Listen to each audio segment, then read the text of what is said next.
संपूर्ण ब्रह्मांड में भगवान भोलेनाथ की महिमा का बखान सर्वप्रथम किया जाता है।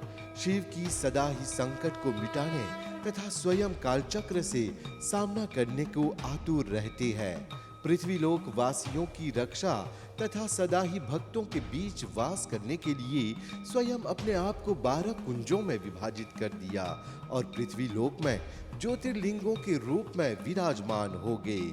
शास्त्रों और पुराणों के अनुसार जो भी मानव इन ज्योतिर्लिंगों का दर्शन करता है उसके जन्म जन्म के पाप कट जाते हैं, दुख मिट जाते हैं, पीड़ा सब मिट जाती है। ज्योतिर्लिंग यात्रा के लिए अगली टोली निकल रही है 8 नवंबर 2024 को और वापसी होगी 1 दिसंबर 2024 को।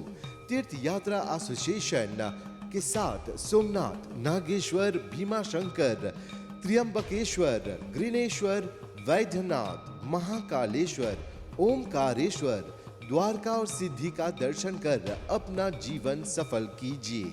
ज्यादा जानकारी और रिजर्वेशन के लिए कॉल कीजिए 57019809, 57019809 या तो 59498703।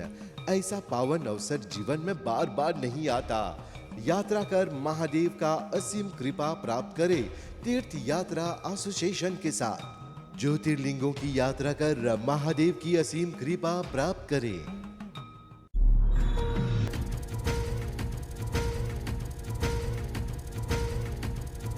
देवराज सेव्यमान पावनांग्रि पंकजं व्यालयज्ञ सूत्रमिन्दुशेखरं कृपाकरं नारदादि योगी वृंद वंदितं दिगंबरं काशिकापुरादिनाथ काल भैरवं भजे।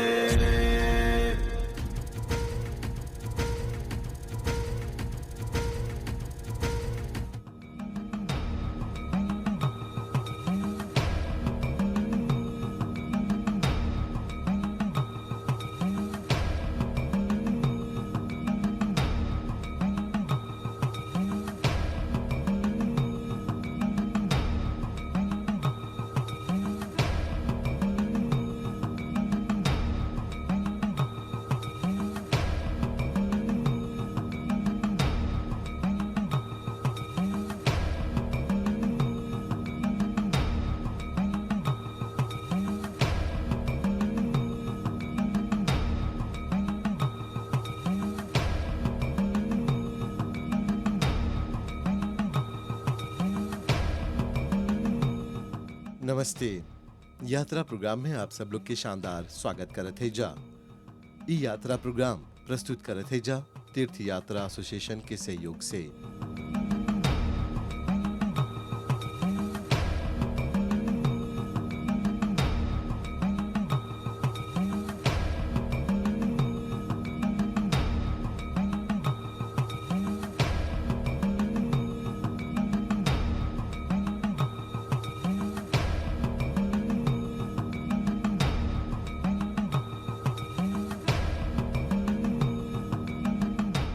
इस सीजन में आपके दिव्य यात्रा कराई जाते जा 8 गो ज्योतिर्लिंग और उकर आसपास के तीर्थ स्थान के।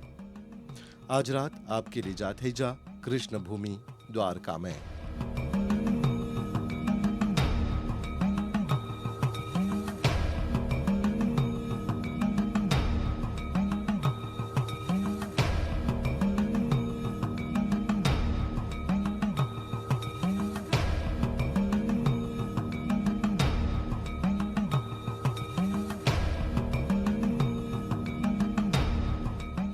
द्वारका के साथ साथ आपके दर्शन कराब जा द्वारकाधीश मंदिर के भी।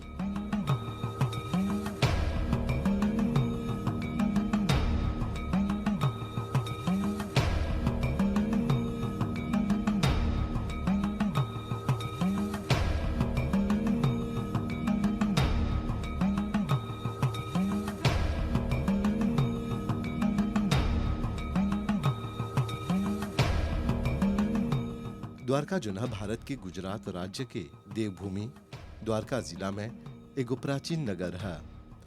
द्वारका गोमती नदी और अरब सागर के किनारे ओखमंडल प्रायद्वीप के पश्चिमी तट पर बसल हते। ई हिंदू लोग के चार धाम में से एगो अहम धाम है और सप्तपुरी में से भी एगो है।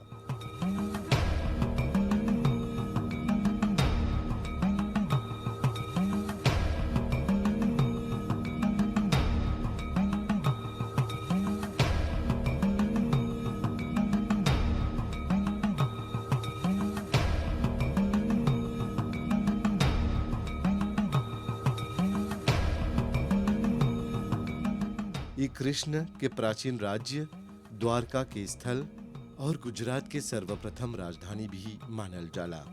द्वारका एगो अति महत्वपूर्ण हिंदू तीर्थ स्थल है। इस 7 गो पुरी में से एगो महत्वपूर्ण पुरी है। उही से स्थान के नाम द्वारकापुरी रखल गल बाटे।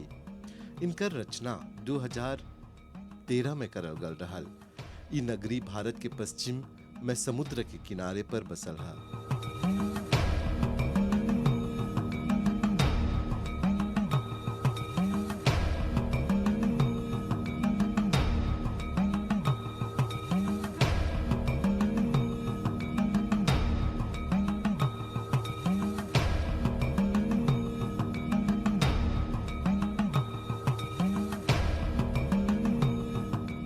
हिंद धर्म ग्रंथ के अनुसार भगवान कृष्ण इनकरा बसैले रहलन। ई श्री कृष्ण के कर्म भूमि मानल जाला। कहे कि कृष्ण लीला करले रहल चारों तरफ, वृंदावन में, फिर मथुरा में, लेकिन द्वारका में सिर्फ वही जगह रहल जहां पर ऊ राज्य करले रहलन।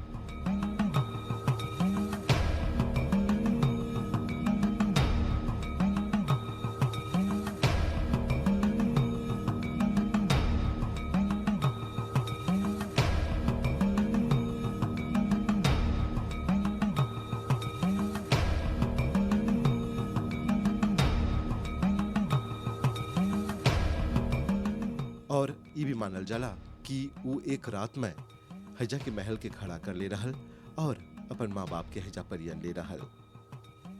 ये श्री कृष्ण के कर्म भूमि मानल जाला।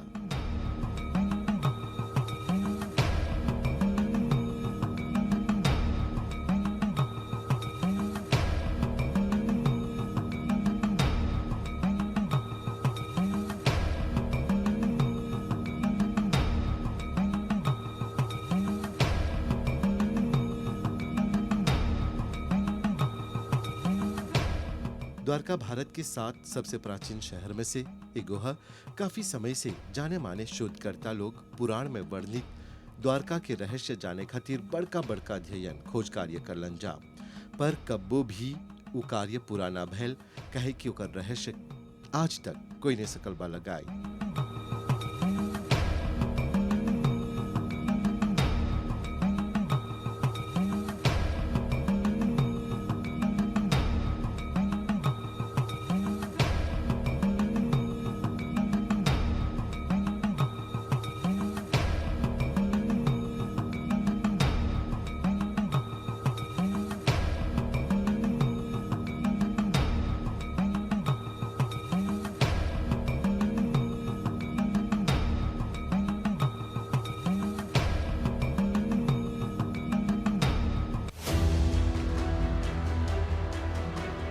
मनुष्य जीवन जोन बाते बड़ी भाग से मिलेला। 84 लाख योनि के बाद ई जीवात्मा के मनुष्य जीवन प्राप्त होएला।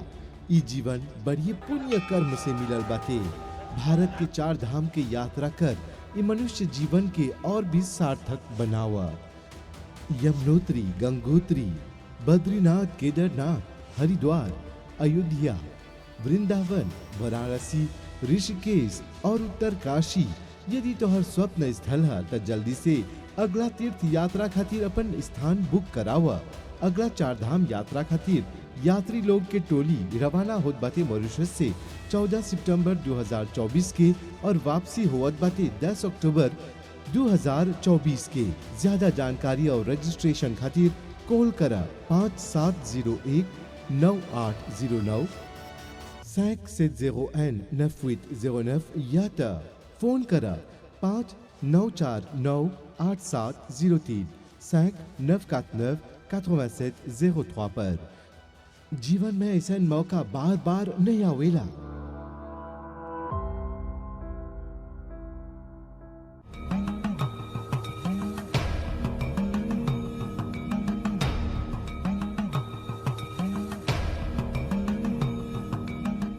2005 में द्वारका के रहस्य पर से पर्दा उठाई खातिर अभियान शुरू करल गयल। ई सब कोई जानेला। ई अभियान के दौरान नौसेना भी अपन मदद देलन जा। हर प्रकार से खोद खाद के डुबकी लगा के हैजा के खोज कार्य करलन जा, पर कोनो परिणाम ना मिलल।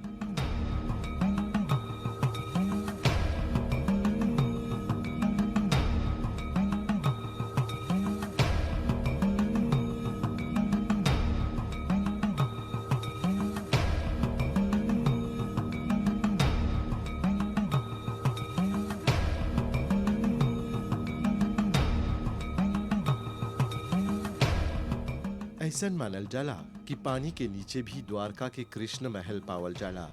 अभियान के दौरान समुद्र के गहराई में कटल छटल पत्थर मिलल, पर ओकर से भी पता ना लगल कि ई उही नगरी है जोन भगवान श्री कृष्ण बसैले रहलन।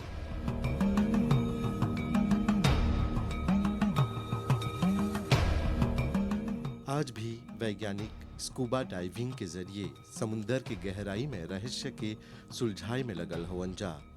श्री कृष्ण मथुरा में अपन उत्पन्न होल रलन, पर राज द्वारका में करलन। हैजा बैठ के देश के बागडोर अपन हाथ में संभलन, पांडव लोग के सहारा दिलन, धर्म के जीत करैलन और शिशुपाल तथा दुर्योधन जैसन अधर्मी राजा लोग के मिटैलन। द्वारका उ जमाना में राजधानी बन गल रहल।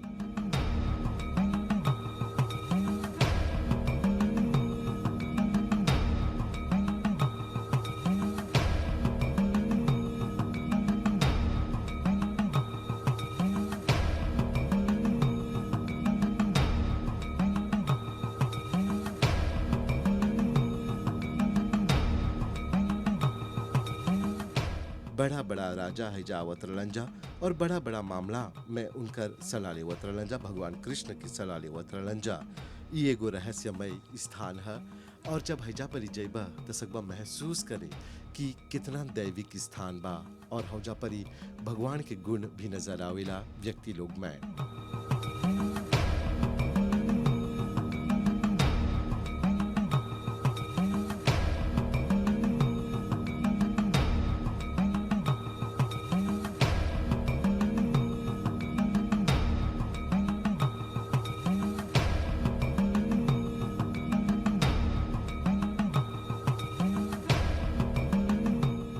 बोलल जाला कि जब श्री कृष्ण के मृत्यु हो रहल त उनकर बसावल नगरी भी उनकरे संग डूब गल रहल। आज भी ओकर अवशेष बाकी बाते।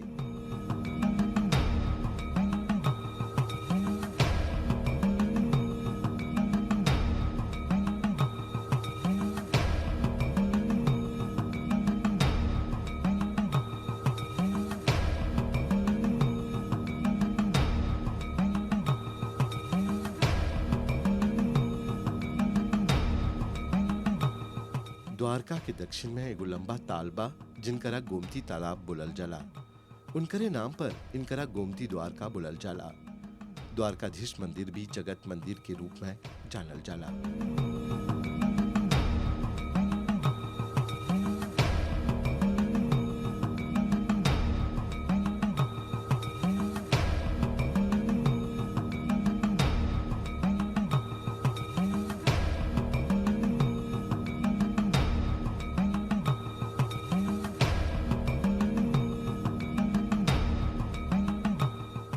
हिंदू मंदिर भगवान श्री कृष्ण के 8वें अवतार भगवान श्री कृष्ण के समर्पित है। मंदिर 3 कोड़ी 12 गो स्तंभ द्वारा समर्थित बाटे, कोलन में जुड़ल बा और 5 मंजिला इमारत के मुख्य मंदिर जगत मंदिर या निज मंदिर के रूप में जानल जाला। द्वारकाधीश मंदिर एगो पृष्ठ मार्ग मंदिर है। यही खातिर उ बल्लभ आचार्य और विठल दास नाथ द्वारा बनावल गल दिशा निर्देश और अनुष्ठान के पालन करल जाला। परंपरा के अनुसार मूल मंदिर के निर्माण कृष्ण के परपोता ब्रजनाथ हरिग्रीय पर कर ले रहलन। द्वारिका पूरे भूलोक के ऊपर में इकलौता ऐसा स्थान है जो 4 धाम में गिना जाता है, 7 पुरी में भी गिना जाता है, 12 ज्योतिर्लिंग में गिना जाता है, 52 शक्तिपीठ जो है माता जी के जगजननी माँ के, उसमें भी गिना जाता है। इसीलिए पूरे वर्ल्ड के अंदर में पूरे भारत के अंदर में एक ही एकलौता ऐसा गांव है द्वारिका जो सभी में गिना जाता है। इसीलिए यहाँ पे आने वाले यात्री लोग जो होते हैं उनको 4 धाम का प्राप्ति होता है, 7 पुरी का प्राप्ति होता है, 12 ज्योतिर्लिंग का प्राप्ति होता है, 52 शक्तिपीठ का, और नीचे में गोमती रिवर है उसका भी उनको मोक्ष लेने का भी प्राप्ति होता है। क्योंकि कृष्ण भगवान जो है श्री हरि उनका निवास स्थान है ये, और उनने 101 साल यहाँ पे राज किया है। जब गोकुल मथुरा वृंदावन कृष्ण परमात्मा छोटे थे तो वो सब छोड़ दिया, कभी वहाँ पे नहीं गए, पर केवल एक ही ऐसा भूमि है कि जहाँ पे कृष्ण भगवान राजा बने थे। अगर आप गोकुल मथुरा वृंदावन बाके बिहारी नाथ द्वारा जाते हैं तो सभी जगह पे आपको कृष्ण रूप में दर्शन मिलता है, पर ये मंदिर के अंदर में कृष्ण विराजमान नहीं है। यहाँ पे स्वयं द्वारिकाधीश विराजमान है, राजा विराजमान है। अर्जुन को जो महाभारत के अंदर में जो दर्शन हुआ था ना, शंख चक्र गदा पद्म चतुर्भुज स्वरूप दर्शन, वो दर्शन यहाँ पे विराजमान है ठाकुर जी का। इसलिए यहाँ पे राजाधिराज महाराज द्वारिकाधीश विराजमान है। जो भी भक्त आते हैं उनको एक राजा के स्वरूप में दर्शन मिलता है यहाँ पे। 8वीं शताब्दी के हिंदू धर्मशास्त्र और दार्शनिक आदि शंकराचार्य ई मंदिर के दौरा करलन। ई मंदिर के बहुत महत्व मानल जाला। ई मंदिर के ऊपर के ध्वज जन बातें सूर्य और चंद्रमा के दर्शावेला। ऐसन भी मानल जाला कि तब तक कृष्णा भी रहियन जब तक सूर्य और चंद्रमा पृथ्वी पर मौजूद रही। ई ध्वजा के दिन में 5 हला बदलल जाला। मंदिर में 75 स्तंभ पर निर्मित करल गल 5 मंजिला संरचना है। ई मंदिर के निर्माण चुनल पत्थर से होल बाटे। ओकर मुख्य दरवाजा के मुख्य द्वार बोलल जाला, और ऐसा मानल जाला कि जोन व्यक्ति ई मंदिर में दर्शन करे आवेला उनकरा मोक्ष मिलेला। और ओकर दक्षिण में जोन द्वार है उनकरा स्वर्ग द्वार बोलल जाला, और जे भी दरवाजा से निकलेला उस स्वर्ग में चल जाला। ई द्वार के बाहर 56 सीढ़ी पावल जाला जोन गोमती नदी की ओर जाला। मंदिर सुबह 6 बजे से दोपहर 1 बजे तक और शाम के 5 बजे से रात्रि के 9:30 बजे तक खुलल रहेला, और ओकर खुल्ला के बखत में हैजा परी दिन भर भक्त लोग के टाटा लगल रहेला। 1 बजे उनकर भोग लगावल जाला। सब कोई बैठ के प्रतीक्षा करेलन जा उनकर आरती खातिर। भव्य रूप से हैजा परी भगवान कृष्ण के आरती करल जाला। कृष्ण जन्माष्टमी में हैजा भक्त लोग के भारी भीड़ लगल रहेला। मंदिर के बाहर एगो बहुत बड़ा बाजार भी बाटे जहाँ पर पूजा के सामान बेचाला, और मथुरा में जितना कोई रहल बा और द्वारका में जितना कोई रहल बा ओकर वेशभूषा और आभूषण बेचाला। हैजा पर ट्रेडिशनल क्लोथिंग जेके बोलला जा तोहरा मिल जाला। राह चलते चारों ओर तोहरा बांसुरी के मधुर धुन सुने के मिलेला। हैजा परी बांसुरी कृष्ण खातिर बजावल भी जाला, बेचल भी जाला। कितने कोई ये सब बांसुरी से अपन जीवन प्राप्त करेलन जा। ई जगह जो है एगो भक्तिमय स्थान है जहाँ पर ही भक्त लोग आके भगवान के दर्शन करेलन जा, श्री कृष्ण के दर्शन करेलन जा। गणपति बाप्पा मंगल मूर्ति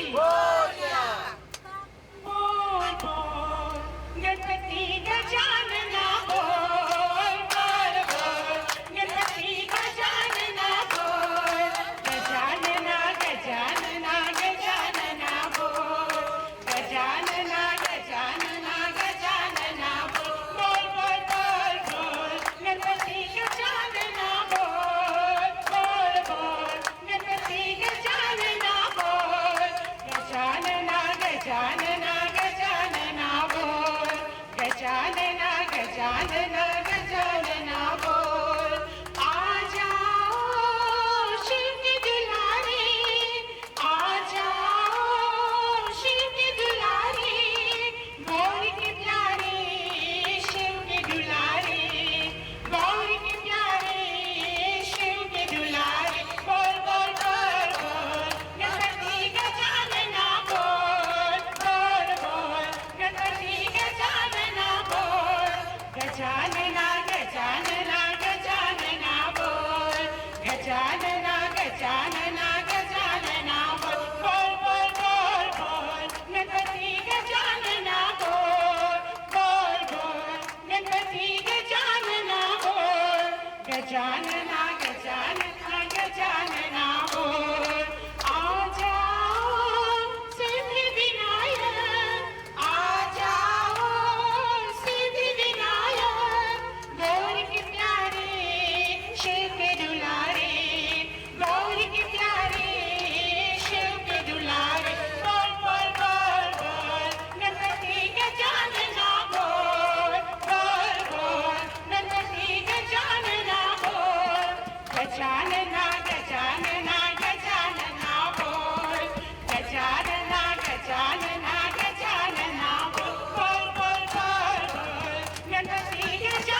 गजानन गजानन गजानन बोल गजानन गजानन गजानन बोल बोल बोल बोल गणपति गजानन बोल बोल बोल गणपति गजानन बोल गजानन गजानन गजानन बोल गजानन गजानन गजानन बोल गजानन गजानन गजानन बोल। अति प्रेम से बोले श्री गणेश महाराज की तई रहल आज के हमनी के कार्यक्रम द्वारकाधीश पर। द्वारका एगो सन नगरी है जिनका देव नगरी बोलल जाला। एक बार जीवन में मौका मिली तो जरूर इस स्थान के दौरा यात्रा करिए। गंगा जल लाएंगे जरूर अपने भोले बाबा को चढ़ाएंगे जरूर। भोले की महिमा जो कोई गावे भव सागर तर जाए। भोले की महिमा जो कोई गावे भव सागर तर जाए। ओ भोले भव सागर तर जाए। भोले की महिमा हम गाएंगे जरूर अपने भोले बाबा को चढ़ाएंगे जरूर। ओ बेलपत्ता गंगा जल लाएंगे जरूर अपने भोले बाबा को मनाएंगे जरूर। ओ बेलपत्ता गंगा जल लाएंगे जरूर अपने भोले बाबा को चढ़ाएंगे जरूर। ओ अपने भोले बाबा को चढ़ाएंगे जरूर। ओ अपने भोले बाबा को चढ़ाएंगे जरूर। आज के कार्यक्रम हजे परी समाप्त करत है जा। तो हर साथ रहल बहुत बहुत धन्यवाद। मिलब जा आवत सप्ताह यही चैनल पर यही बखत यही कार्यक्रम के साथ जेकर नाम है यात्रा और एगो तीर्थ स्थान के साथ। तब तक खातिर पूरी टीम के आज्ञा द शुभ रात्रि। हर हर महादेव।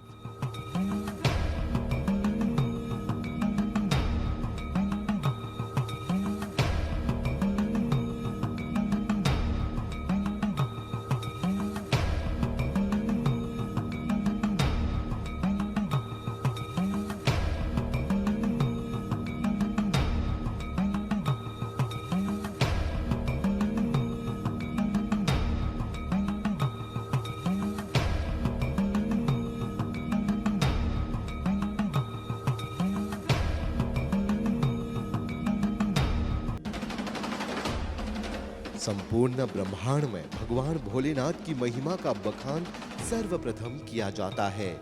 शिव की सदा ही संकट को मिटाने तथा स्वयं कालचक्र से सामना करने को आतुर रहते हैं। पृथ्वीलोक वासियों की रक्षा तथा सदा ही भक्तों के बीच वास करने के लिए स्वयं अपने आप को 12 कुंजों में विभाजित कर दिया और पृथ्वीलोक में ज्योतिर्लिंगों के रूप में विराजमान हो गए।